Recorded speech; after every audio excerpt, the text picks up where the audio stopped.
The house glowed that night with warm lights shining through the windows. Inside, the dining table was filled with food, and every corner was decorated with love and care. I stood at the door in my best dress, waiting for the sound of footsteps, laughter, or even a single knock. As the hours passed, the candles burned low, the food grew cold, and the silence inside my dream home became louder than any noise could ever be. I checked my phone again, but there were no messages and no missed calls. I had spent 7 long years, working day and night, saving every coin, and dreaming of this moment, a home of my own, filled with the people I loved. When midnight struck, I finally understood the bitter truth. Nobody was coming. That night I realized that blood may make you relatives, but it does not always make you family. Before we continue, don't forget to hit the subscribe button, like this video, share it with someone you care about, and tap the bell icon so you never miss a story like this. I was not born with a silver spoon. Life taught me the value of money at an age when most children only worried about toys and school books. While my friends played after class, I hurried to small part-time jobs, earning a few coins that I carefully tucked away. From the beginning, I understood that if I wanted something in life, I would have to fight for it with my own hands. As the years passed, that fight only grew harder. I worked multiple jobs, often rising before the sun, and returning home long after the moon had taken its place in the sky. In the mornings, I cleaned offices. By afternoon, I worked at a cafe, serving customers who often ignored my existence. At night, I took on whatever shifts I could find, stocking shelves in a grocery store, mopping floors, and sometimes babysitting children whose parents never once considered how exhausted I was.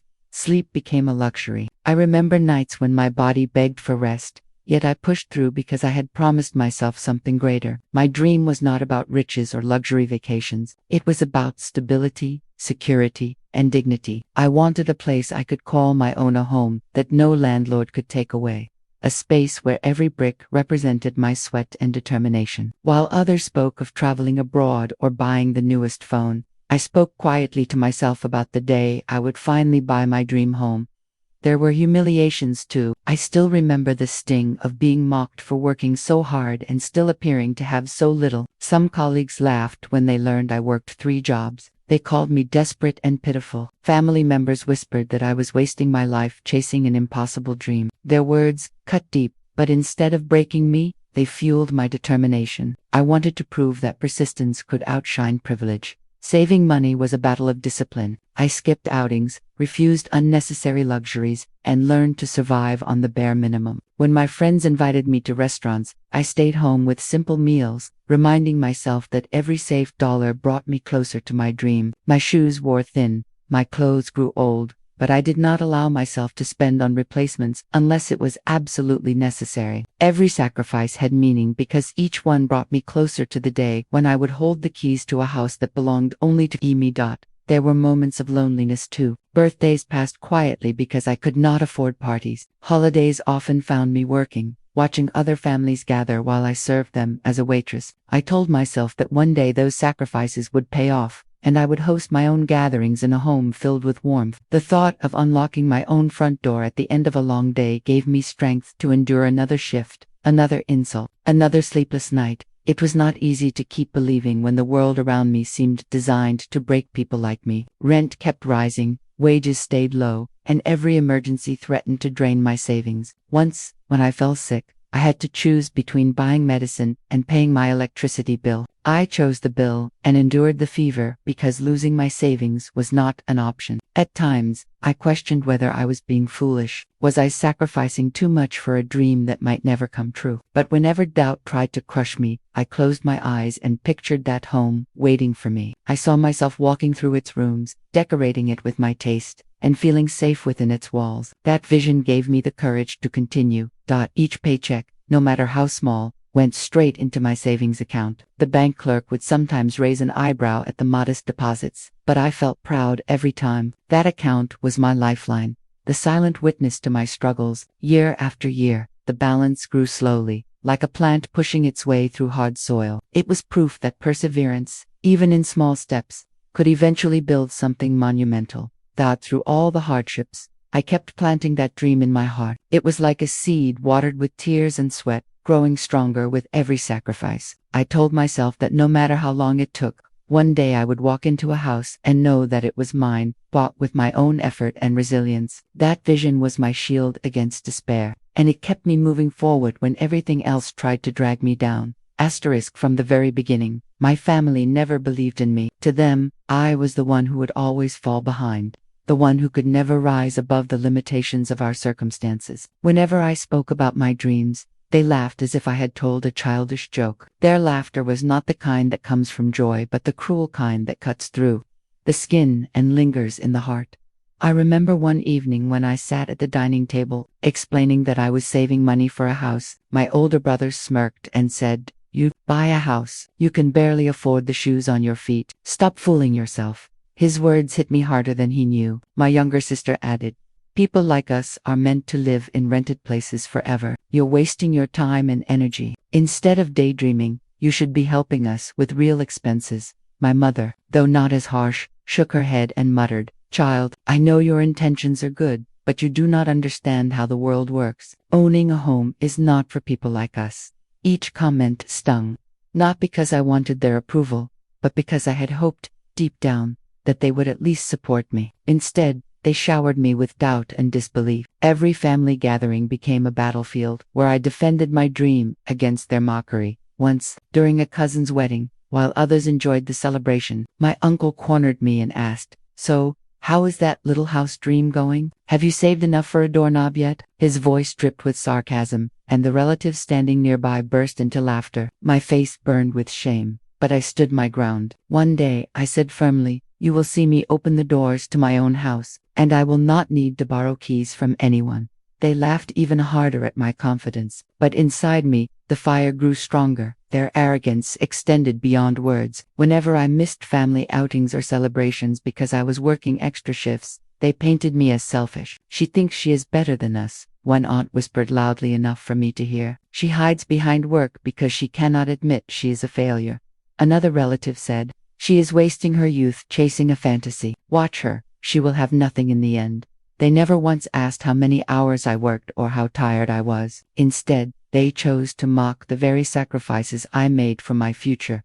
Jealousy also crept into their actions. When I bought even the smallest item for myself, a new second-hand coat for the winter, or a better pair of shoes, they accused me of being proud. "Look at her, acting like she is rich," my brother would sneer, "buying things she cannot really afford." They had no idea that I denied myself so many basic comforts. Yet, when I managed to buy something necessary, they turned it into evidence of arrogance. The dialogues they threw at me still echo in my mind. My father once said, "You cannot outgrow your roots. People who are born poor die poor. Stop filling your head with nonsense." My cousin, who barely worked, told me, "Even if you save your whole life, the most you can afford is a broken-down shack. Be realistic. Houses are for people with real money, not for dreamers like you." Their words were meant to crush me, to remind me constantly of my supposed limitations. Every insult was designed to keep me small. They wanted me to accept the life they had accepted, a cycle of renting, borrowing, and barely surviving. To them, dreaming was dangerous because it made me different. My persistence exposed their own lack of effort, and instead of admitting that, they tried to tear me down. The audience should know that their treatment was not only verbal. When I skipped family dinners because of work, they punished me with cold silence the next time I showed up. At one gathering, my brother raised his glass and said loudly, "Here's to those of us who actually live in the real world, not in fairy tales." The room erupted in laughter while I sat quietly, swallowing my pain. They wanted to humiliate me in front of everyone, to turn my dream into a running joke. What they never understood was that their cruelty only pushed me further. I began to write their words down in a notebook, not because I wanted to remember the pain, but because I wanted to transform that pain into power. Every time I felt exhausted, I opened that notebook and read their insults. Each sentence became fuel. "You cannot do it. You will die poor. You are wasting your life." Those words echoed in my ears when I worked double shifts, when I walked home late at night in the freezing cold, and when I deposited even the smallest amount into my savings account. They underestimated me, but worse, they underestimated the strength of determination born from constant humiliation. The more they doubted me, the harder I worked. Their arrogance blinded them to the truth that the one they ridiculed was quietly building something they could never take away. The jealousy grew sharper as the years passed. When I managed to pay off debts and still continue saving, they grew suspicious. Where are you getting the money from? My sister accused. Are you hiding something from us? Maybe you are being supported by someone in secret. Instead of celebrating my discipline, they twisted it into suspicion. They twisted it into suspicion. When I showed them my savings book once, hoping they would finally believe in me, they shook their heads and said, "This is nothing. You call this progress? Houses cost far more. You will never get there." The audience must understand how deeply this pattern cut into me. Imagine working until your body aches, sacrificing joy, comfort, and companionship, only to have your own family dismiss your progress as worthless. Imagine carrying the weight of not only your struggles, but also the constant chorus of doubt from the people who were supposed to lift you up. That was my life for 7 years. Their arrogance was relentless. Their jealousy was venomous. Their mockery was cruel. Yet all of it became the foundation of my determination. I was not just saving for a house anymore. I was building a monument to every insult I had endured. Each brick of that future home would represent a tear I refused to shed in front of them. Each wall would stand tall against the storms of their doubt. In the end, their disbelief shaped me. It forged me into someone who refused to give up. I promised myself that the day I turned the key in the lock of my own house, I would remember every cruel word they ever said, not with bitterness, but with triumph. When people look at the final result of a dream, they rarely see the price that was paid to make it real. For me, those 7 years were not just a span of time. They were a battlefield where I fought every day against hunger, exhaustion, loneliness, and doubt. Each sacrifice became a silent stone laid in the foundation of the life I wanted to build. There were days when I skipped meals because eating out meant spending money that could be saved instead. I learned to silence the growl of my stomach with a glass of water, convincing myself that hunger was only temporary, but the home I dreamed of would be permanent. I remember walking past food stalls with their fragrant smells pulling me in, but I turned away every time. My heart ached, but I whispered to myself that one less meal was one more step toward the keys of my own house. Working late nights became normal. I often walked home under the glow of streetlights when most people were already asleep. My body ached from hours of standing, serving, cleaning, and lifting. Yet my mind replayed the same thought. Keep going. You are getting closer. On freezing winter nights, I wrapped my thin coat tighter around myself and marched forward, my breath fogging the air, my feet sore, but my spirit unwilling to break.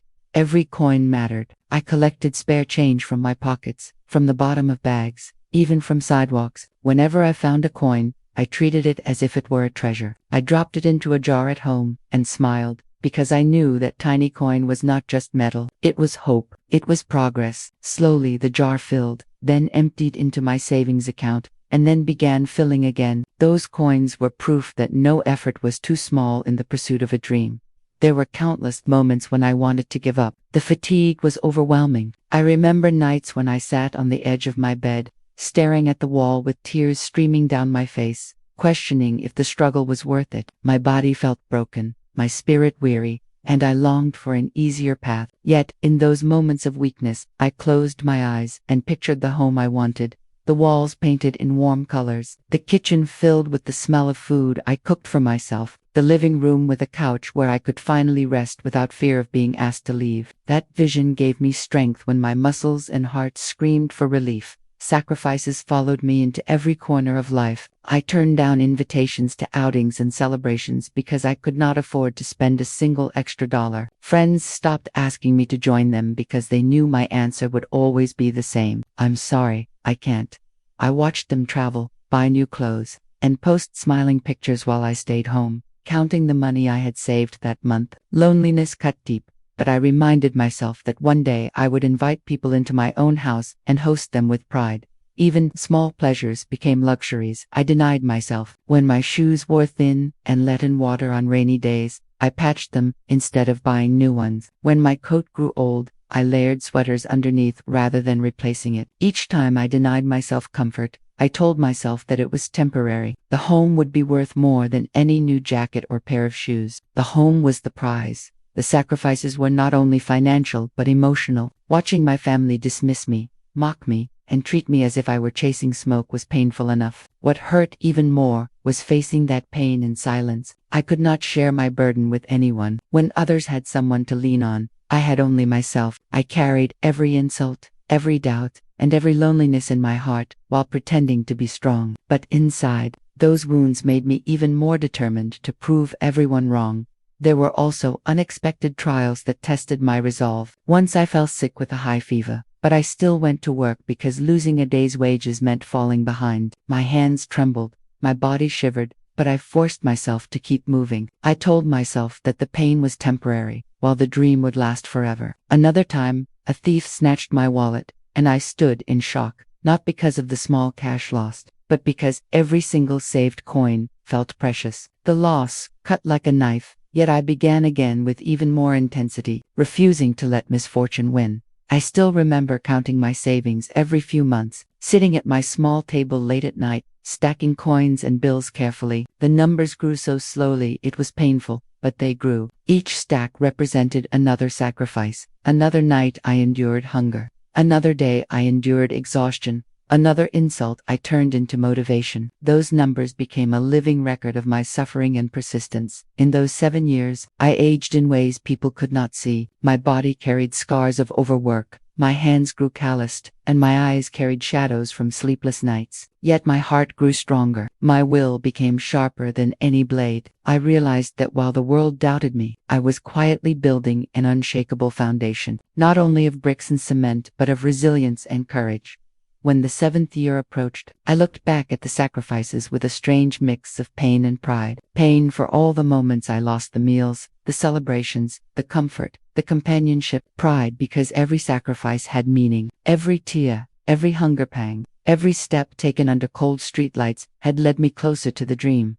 7 years is a long time to fight. It is long enough to test whether a dream is worth dying for or worth living for. For me, those years proved that my dream was not only real, but unstoppable. I had built it with my own suffering, and that made it sacred. The day I had been waiting for finally arrived, and it felt almost unreal. After 7 long years of sacrifice, saving, and relentless work, I held the keys to my own home in my trembling hands. The moment the real estate agent placed them in my palm, I had to fight back tears. The weight of those small pieces of metal carried the story of every sleepless night, every meal skipped, every insult I endured, and every tear I had swallowed in silence. This was not just a house. This was the proof that my struggle had not been in vain. When I walked through the door for the first time, I paused on the threshold. The scent of fresh paint greeted me, and sunlight streamed through the windows, casting golden patterns on the wooden floor. I closed my eyes and took a deep breath,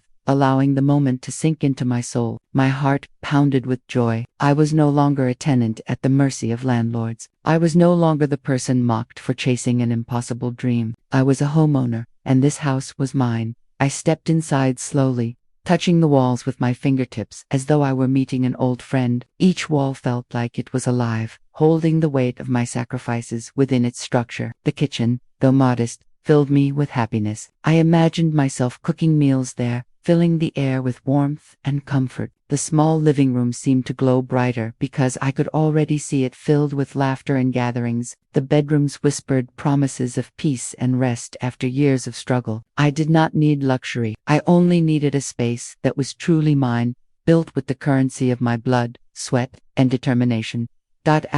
Tears blurred my vision as I wandered from room to room. I thought of the nights when I had patched old shoes instead of buying new ones, of the mornings when I left for work hungry, of the evenings when I counted every coin with trembling fingers. Those sacrifices now stood around me in the form of walls, floors, and ceilings. My dream had taken shape, and it was more beautiful than I could ever have imagined.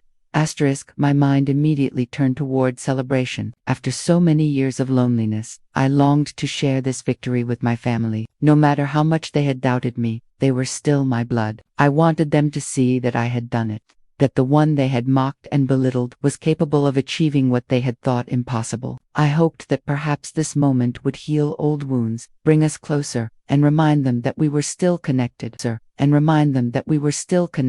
With excitement bubbling in my chest, I began preparing for a housewarming celebration. I wanted everything to be perfect, not extravagant, but full of love and effort. I walked through the neighborhood market, picking out decorations with care. Simple strings of lights, fresh flowers, and bright candles were enough to create warmth. I imagined my family stepping into the glowing house, their eyes widening in surprise, their laughter filling the air as we gathered around the table. That picture filled me with more joy than I could contain. That I cleaned every corner of the house until it shone. I placed flowers in vases, hung lights along the walls, and set candles on the dining table. I borrowed extra chairs from neighbors, grateful when they offered help with kind smiles. For the first time in years, I felt part of something bigger than myself. I cooked for days, preparing dishes I knew my family loved, determined that nobody would leave hungry or dissatisfied. The smell of food lingered in the air, blending with the freshness of my new home, and every moment of preparation made me feel like my heart might burst with happiness. As the day of the celebration drew closer,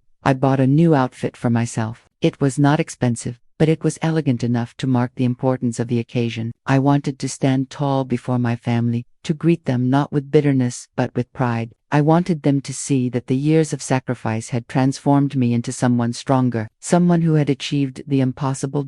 In the evenings leading up to the big day, I sat in my living room with the lights glowing softly around me, and I allowed myself to dream again. This time, the dream was not about survival but about belonging. I imagined my family gathered together, sharing stories, eating the food I had prepared, and finally, looking at me with respect. I imagined my mother smiling, my siblings laughing, and my relatives acknowledging the home I had built. For the first time in years, I dared to hope that love and unity could replace doubt and mockery. The night before the housewarming, I could barely sleep. My excitement was too great. I lay awake in bed, staring at the ceiling, listening to the silence of my new home. It was a comforting silence, filled not with emptiness but with promise. I thought about how far I had come and how close I was to sharing this joy with the people who mattered most. My heart beat with anticipation as I whispered to myself that tomorrow would be the beginning of something new. That when the morning finally arrived, I woke early,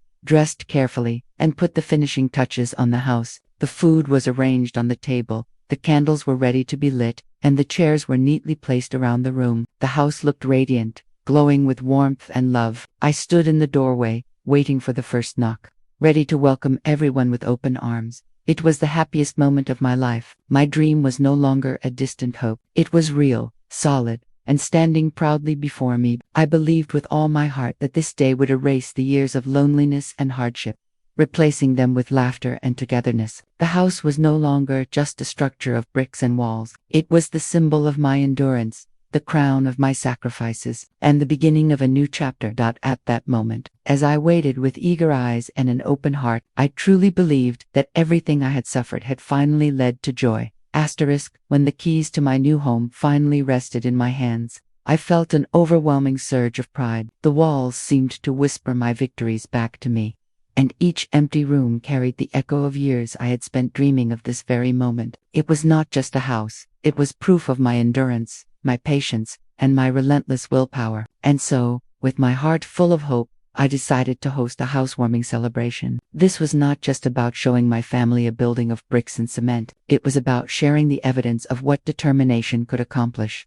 The first person I called was my eldest brother, a man who had always carried an air of superiority. The moment he answered, I felt a pang of nervousness. "Hello, brother," I said with a smile, trying to keep my voice steady. "I bought a house. I am inviting you and your family to come this weekend. I would love for you to see it."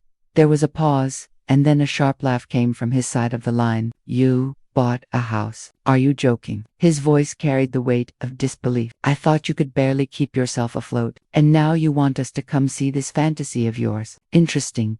I tried not to let his words pierce me, but I could feel the sting. "It is real," I replied softly. "Please come, it would mean a lot." His tone shifted to one of mockery. "We will see, if we are free, but do not expect much." He hung up before I could say more. Shaking off the hurt, I moved on to my sister. She was known for her biting words, but still, I hoped for a different response. When I told her the news, she gasped and then muttered under her breath, "A house? Really? And where did you get that kind of money? Did you win a lottery, or did someone take pity on you?" Her words dripped with envy.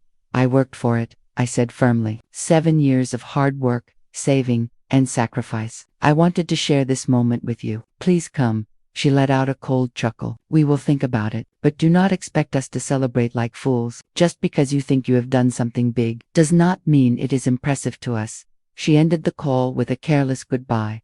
I tried not to let despair take over, but with each invitation, the bitterness from my family grew clearer. I reached out to my younger cousin, who had often been dismissive of me in the past. I finally bought a house, I told him excitedly. I am hosting a housewarming, and I want you to be there. He sneered over the phone. So now you think you are better than us. Buying a house makes you special. We all know you are just trying to show off. Do not expect me to waste my time applauding you. I was stunned. I am not trying to show off. I just wanted my family to share my happiness. That is all.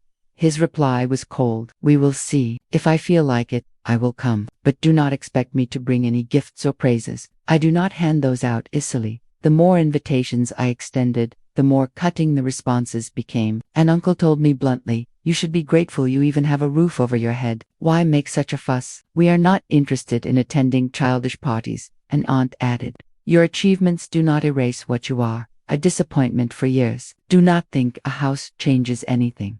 Despite their harshness, I still decorated my invitations with sincerity. I wrote personalized notes, made phone calls, and even visited some relatives in person to hand them the cards. I thought that maybe, deep down, their hearts would soften when they saw the pride in my eyes. I believed that, perhaps, they would realize this invitation was not about competition but about love, about unity, and about finally celebrating something as a family. But their faces told me otherwise. One cousin smirked as he accepted the invitation, whispering to another relative, "Let us go see this so-called palace of hers. It will be amusing to watch her parade around, thinking she has accomplished something grand." Another cousin scoffed, "If she really bought a house, it is probably small and miserable. She probably saved pennies just to buy a shack." Every reaction was like a knife, slicing into the hope I carried, yet I refused to let it break me. I reminded myself that my house was not for their approval. It was the dream I had fought for, and it was my triumph to celebrate. Whether they honored it or not. As the date of the housewarming drew closer, I poured my energy into preparation. I cleaned every corner, polished the furniture, and set the dining table with care. I ordered food, hung lights, and placed flowers in every room, hoping to fill the air with warmth. My dream home sparkled, waiting for the laughter and footsteps of family to make it complete. But beneath the excitement, there was also a quiet anxiety. Their words echoed in my head: mockery, disbelief, jealousy. They had promised to see if they were free, but their tone told me something else entirely. I feared that on the day of celebration, I might be left standing alone. Still, I clung to a fragile hope. Perhaps, after all the bitterness, my family would still come. Perhaps they would see past their pride and envy, and simply be happy for me. As I placed the last candle on the table, I whispered a silent prayer. Please let them come. Please let them see that I did this not to compete, but to prove that dreams can come true, no matter how many people doubt you. That night, as I stood back and admired the home I had created, a thought crept into my heart. The invitations had been delivered, the calls had been made, and the decision now rested with them. The suspense gnawed at me. Would they actually show up, or would their jealousy keep them away? I tried to silence the fear, but it lingered, heavy and sharp. All I could do now was wait. The morning of the housewarming arrived, with sunlight spilling across the walls of my new home, making every corner glow. I had barely slept the night before. My mind had been racing with anticipation, my heart drumming against my chest at the thought of welcoming my family into the space I had worked so hard to build. This day was more than a celebration. It was a milestone that I had dreamed about for years. I rose early, determined to make the house shine in every possible way. The first task was to ensure the place looked spotless. With a bucket of water and cleaning supplies, I began scrubbing the floors until they gleamed. I dusted every shelf and polished every piece of furniture. I wanted the house to radiate warmth and love, a place where even my harshest critics might feel proud to step inside. As I moved through the rooms, I found myself smiling at the details I had once only imagined. The curtains, a soft ivory shade, fluttered gently with the breeze. The cushions on the couch were perfectly arranged, their bright colors bringing cheer to the living room. In the dining area, I laid out my finest tablecloth, one I had bought years ago but never used, saving it for an occasion worthy of its beauty. Today felt like that occasion.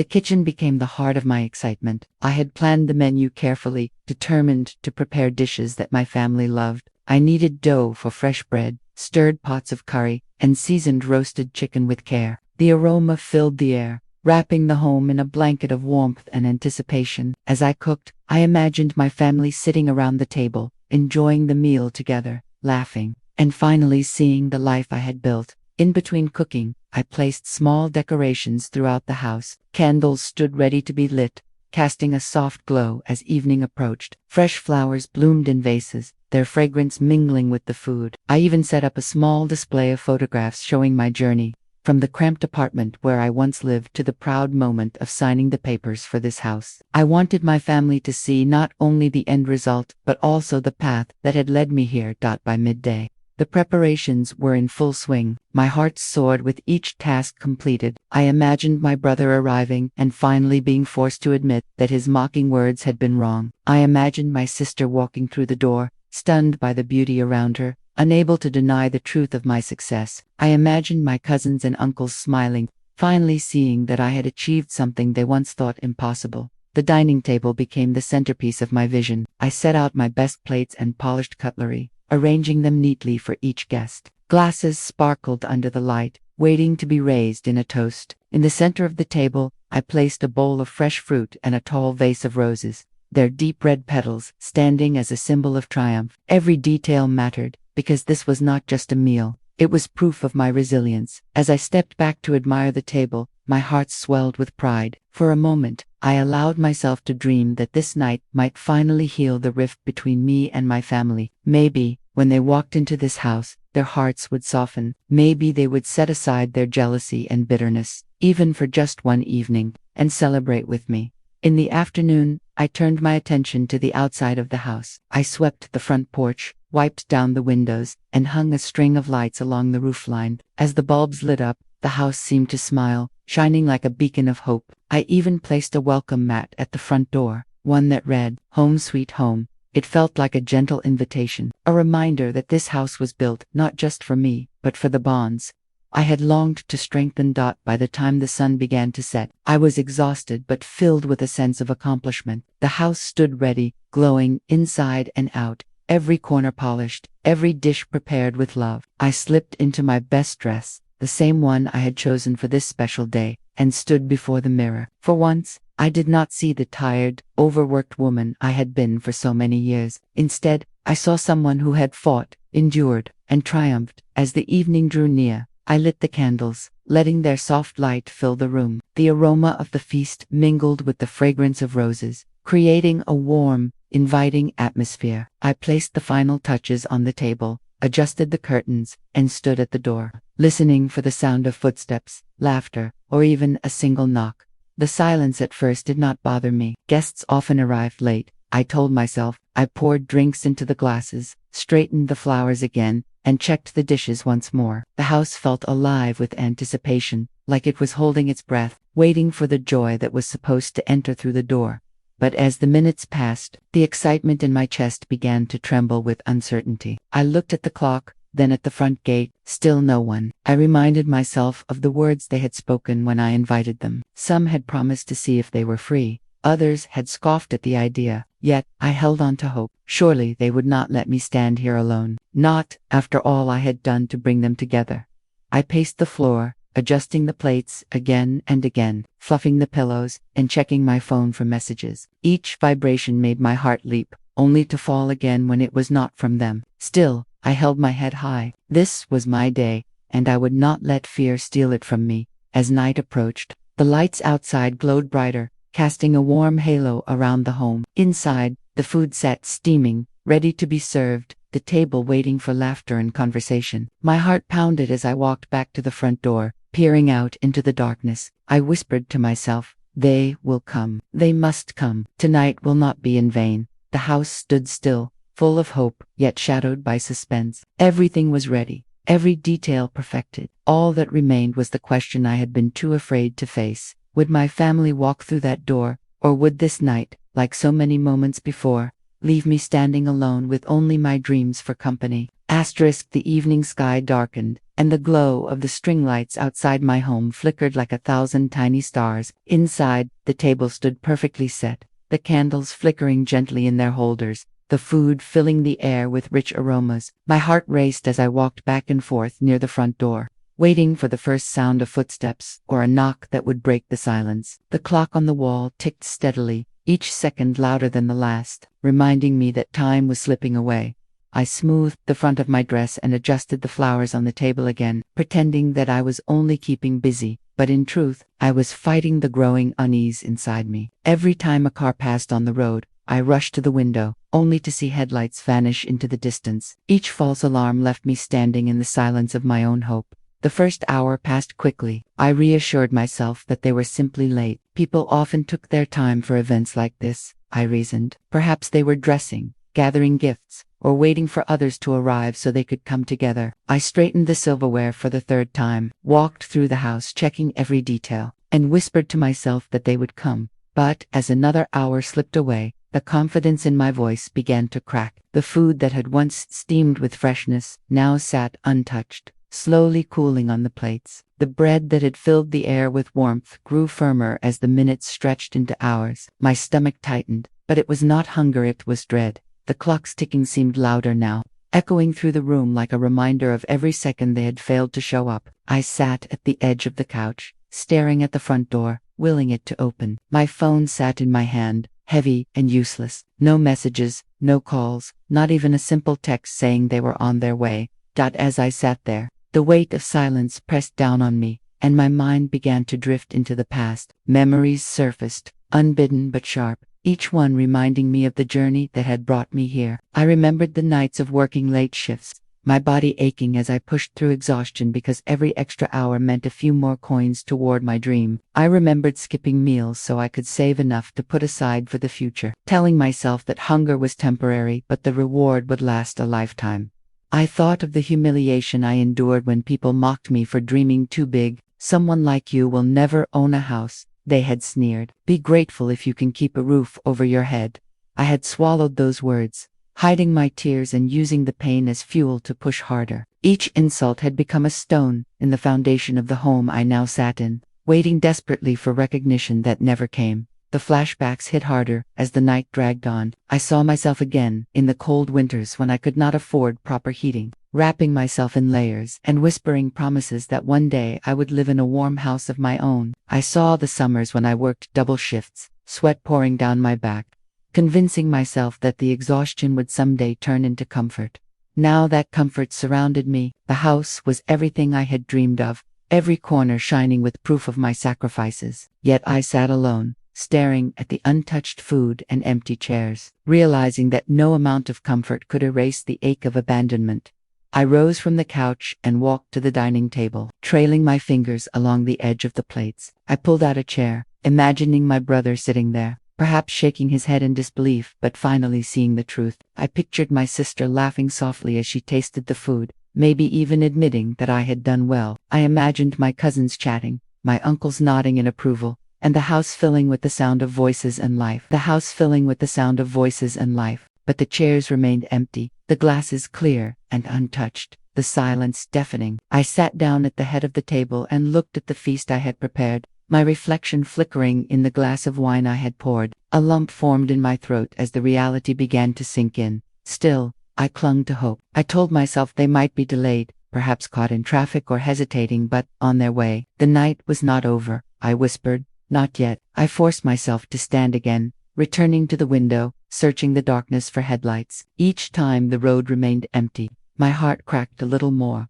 The minutes stretched into hours, and the house that had once felt alive with anticipation now seemed to mock me with its silence. The decorations glistened under the light, but they looked out of place without the people they had been meant to welcome. The food grew colder, the candles shorter, and my spirit heavier with each passing moment. I sat back down, tears brimming in my eyes, but I refused to let them fall. Crying, I told myself, would not change the reality. I tried to distract my mind, replaying the sacrifices I had made as if reminding myself of the journey could justify the loneliness of this moment. I reminded myself that this home was my victory, even if no one else chose to honor it. Yet the question gnawed at me, What was the value of a dream if there was no one to share it with? I looked around at the polished furniture, the glowing lights, and the carefully set table. It all looked beautiful, but in the emptiness of that night, it felt hollow. The clock struck midnight, and its chime echoed through the house like a cruel reminder of the hours that had slipped away. Not a single knock,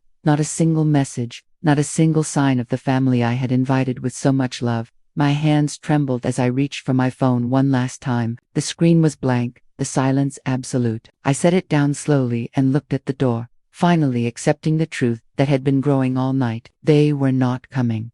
The weight of that realization pressed down on me, heavier than any sacrifice I had made. All those years of struggle, all those dreams of sharing this moment, had come to this: an empty house, a cold meal, and a silence that screamed louder than any words ever could. I closed my eyes and breathed deeply, fighting the ache in my chest. The wait was over, and the answer was clear.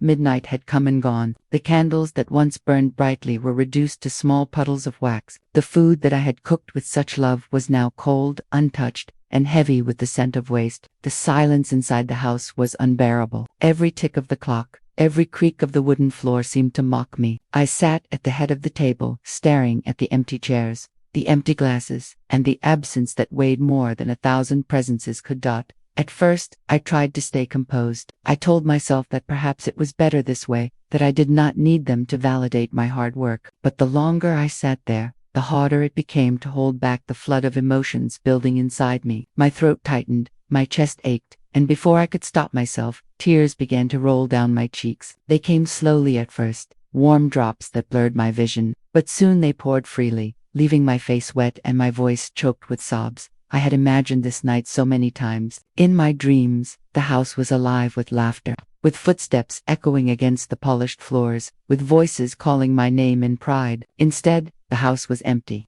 and I was left to face the harsh reality that the people I had longed to share my joy with had chosen not to come. My tears fell onto the tablecloth, staining it darker, a cruel contrast against the brightness I had prepared for celebration. In the silence, I began to speak aloud, my voice trembling as though someone was there to listen. "Why?" I whispered at first, then louder. "Why could you not come? Was it so hard to stand by me for one night? Did my sacrifices mean nothing to you?" My words echoed in the still air, returning to me without answer. The more I spoke, the more the pain spilled out in broken phrases and raw confessions. I worked myself to the bone for 7 years. I skipped meals. I wore old clothes. I saved every coin so I could stand here today and show you that I was capable. I wanted you to be proud. I wanted you to look at me and see that I was not worthless. But tonight you chose to show me the truth. It was never about me not achieving enough. It was about your pride. You could not bear to see me succeed, and so you left me alone. The sobs grew heavier until I could no longer sit. I sank to my knees beside the table, burying my face in my hands. The weight of loneliness pressed against me, crushing me under years of rejection that culminated in this single night. It felt like all the nights of sacrifice, all the days of struggle, had been erased by the cold reality that my family did not value me enough to step through the door. I wept until my body ached. My hands trembled as I wiped my face, though the tears kept coming. It was not just about their absence tonight.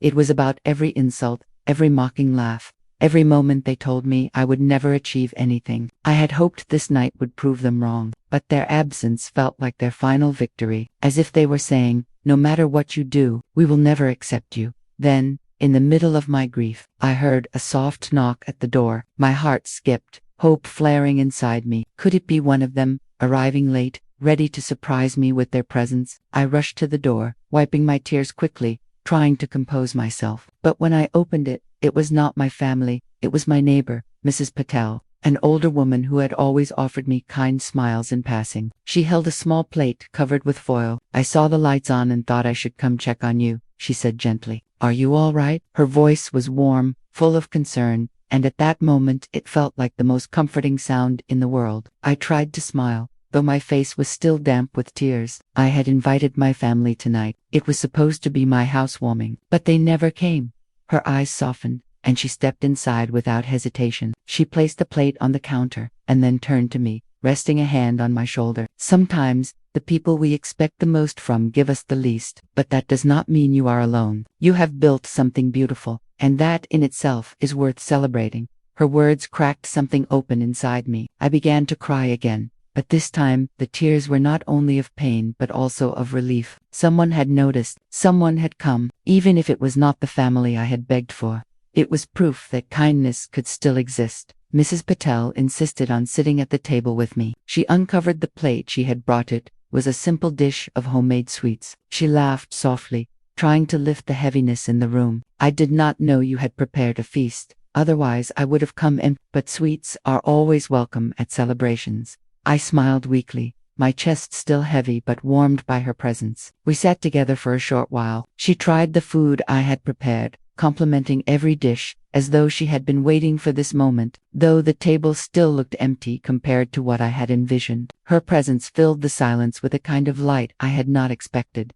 When she finally left, she squeezed my hand and said, "Remember, family is not always blood. Sometimes it is those who choose to stand by us when we need them most." Her words lingered in the air long after the door closed. As I looked around at the still mostly empty table, I realized that my heartbreak was not just about their absence tonight, but about the years I had wasted trying to earn their love. The tears returned, but they were quieter now, less frantic. They carried acceptance.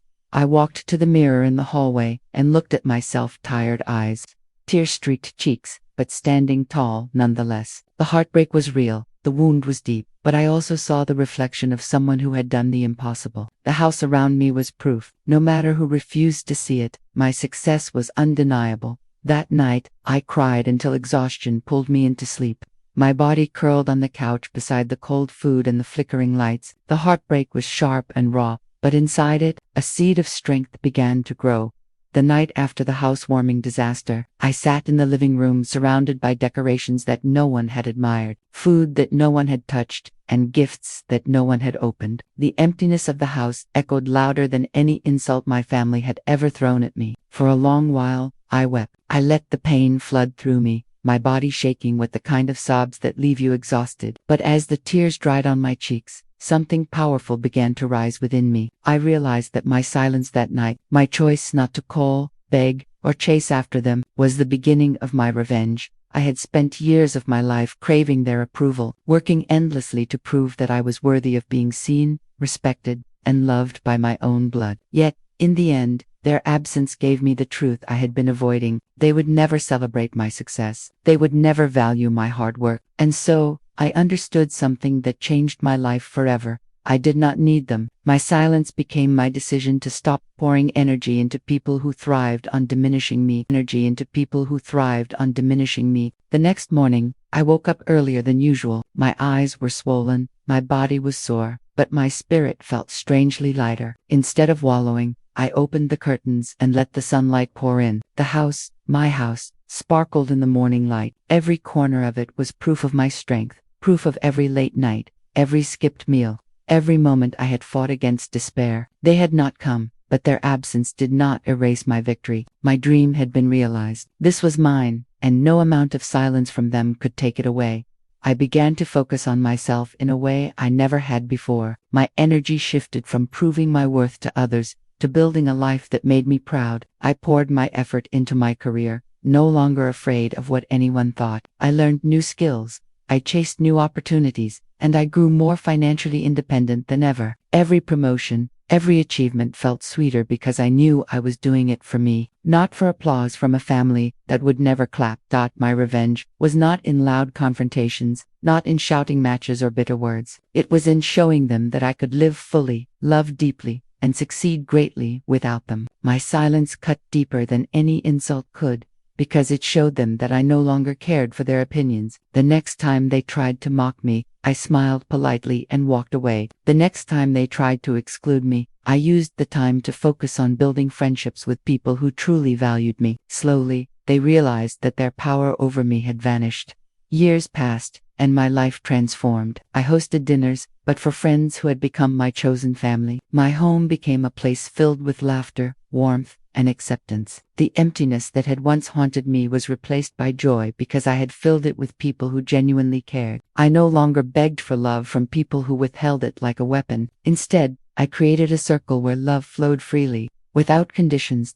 There were times when my family tried to pull me back into their web of control. They would suddenly show interest when they heard about my success, or when they saw my life flourishing without them. But I no longer responded with eagerness. I remained polite but distant. My silence was my boundary, my shield, my quiet declaration that I had outgrown their pettiness. They could not hurt me anymore because I had stopped seeking from them what they would never give. One day, my eldest brother approached me and said, "We never thought you would make it this far." His voice carried a mix of regret and disbelief. In the past, those words would have filled me with satisfaction, a hunger for more validation. But that day, I only smiled and said, "I never needed you to believe in me."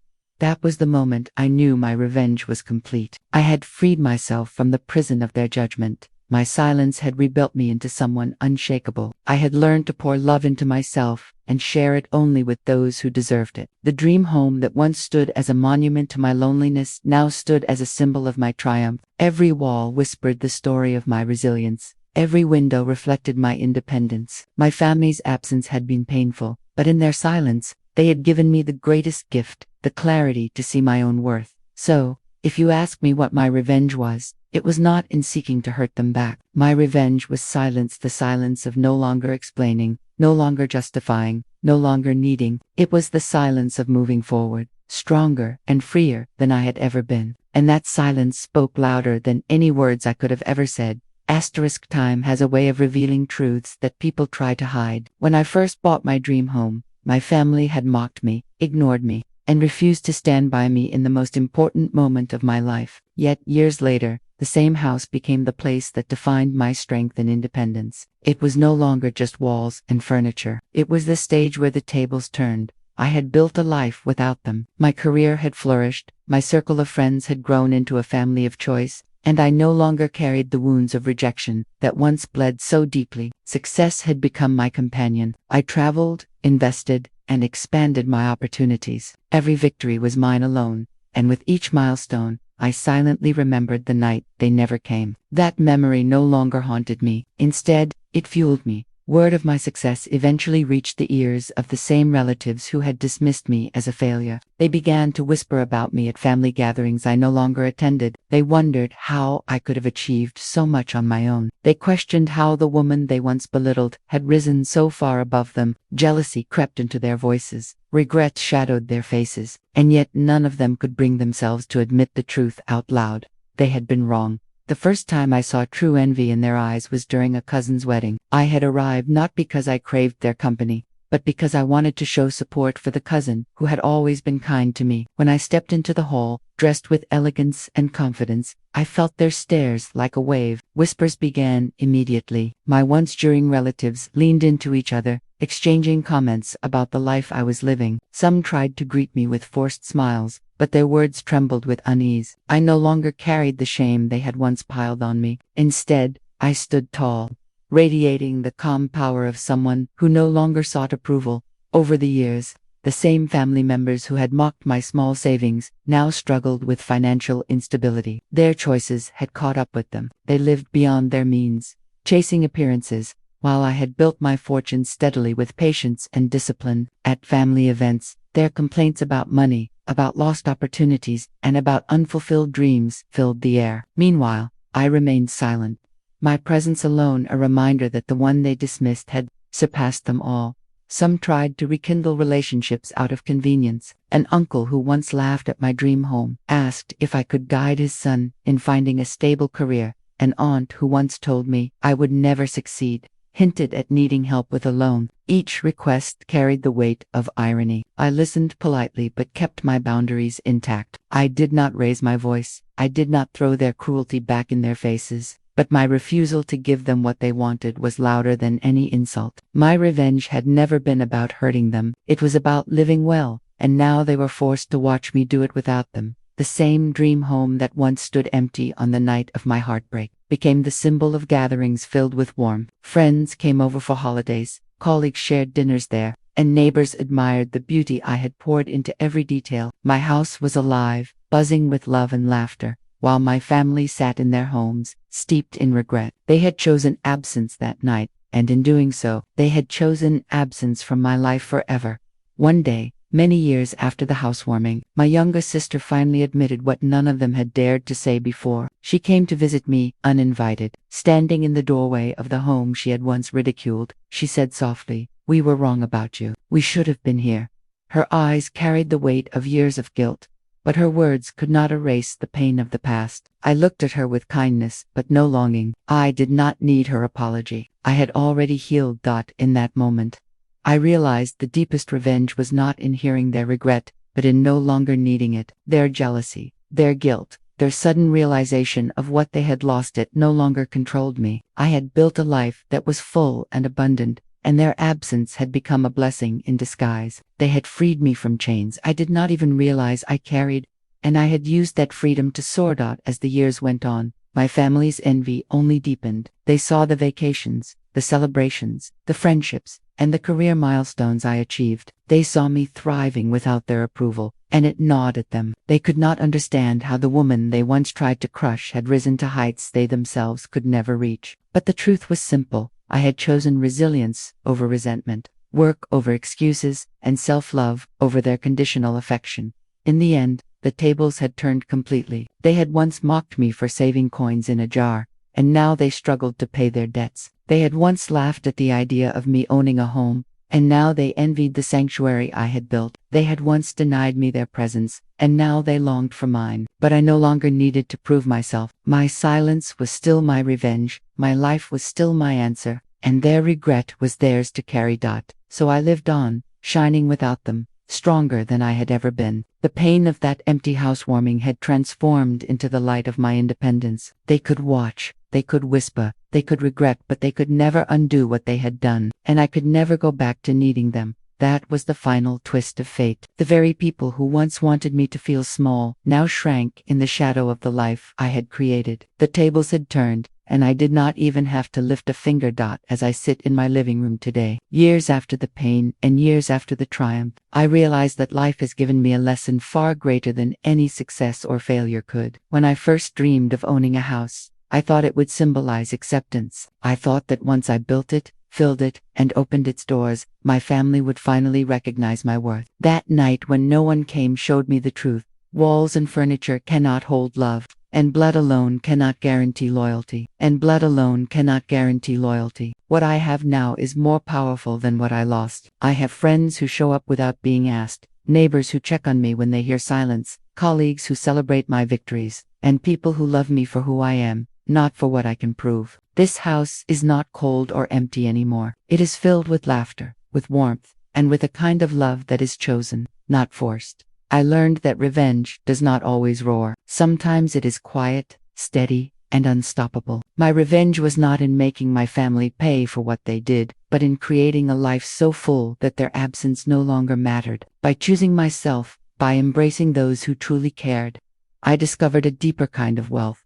The lesson is simple but unforgettable. A house is built with bricks, but a home is built with love. Blood makes you related, but love makes you family. I carried the scars of rejection, but I turned them into strength. And now, every time I walk through these doors, I am reminded that my worth was never in their hands. It was always mine to claim. So, this is my story, and this is my truth. Pain tried to break me, but love rebuilt me. I am living proof that family is not always defined by the people you are born to, but by the people who stand beside you when the world turns away. My home is no longer a monument to sacrifice. It is a sanctuary of love, and that is the greatest revenge of all.